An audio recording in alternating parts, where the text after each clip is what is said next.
Good morning. It's Tuesday, the 21st of March. I don't know if you're aware, but today is World Poetry Day.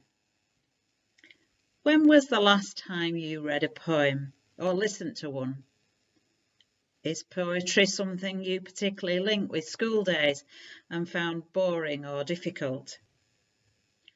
Or are you someone who enjoys this particular branch of the arts and enjoys poetry, reading it on a regular basis?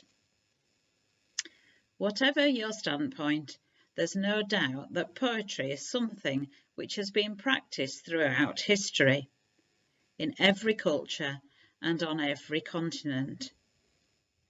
It speaks to our common humanity and our shared values. Poetry, along with music, seems to be one of the ways in which humankind over the centuries has been able to express the wide range of emotions that we all feel. When we look back at the Old Testament in the Bible, it's full of poetry, particularly in the book of Psalms. The Psalms are able to speak to our emotions through the poetic words of people who offered prayers that express the same emotions that we feel. There are psalms about anger, psalms about fear and injustice.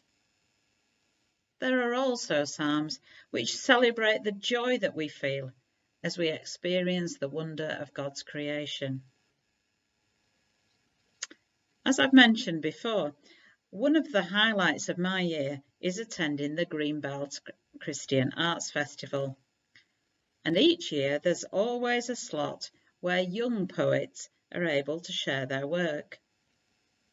Their performances are passionate, moving, and usually incredibly relevant to our lives today.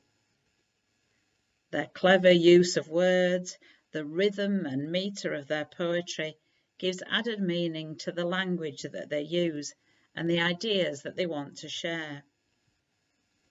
Poetry is certainly a powerful and beautiful gift. Recently, when visiting our son Sam in Sheffield, he was sharing with us a book of poetry which he'd recently bought by the poet Brian Bilston. He is a poet who regularly shares his work on the social media platform Twitter. He writes about ordinary people and events and chooses poetry as his way to express his ideas. So, I want to finish today on World Poetry Day with one of his poems which I discovered. This particular poem was written in May 2020. When we were all in lockdown and living with a lot of uncertainty about COVID. The poem is entitled Kindness, and it's my prayer for us all today. Kindness.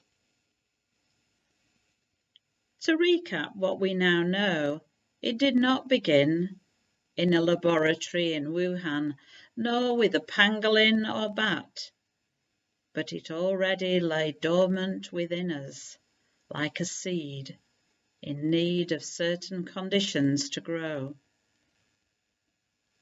Its symptoms are many and various, and may include some or all of the following: teardrops, sudden laughter, a feeling of warmth, and a peculiar uplifting of the heart. It leaves its traces everywhere, from boxes left on doorsteps to conversations over fences.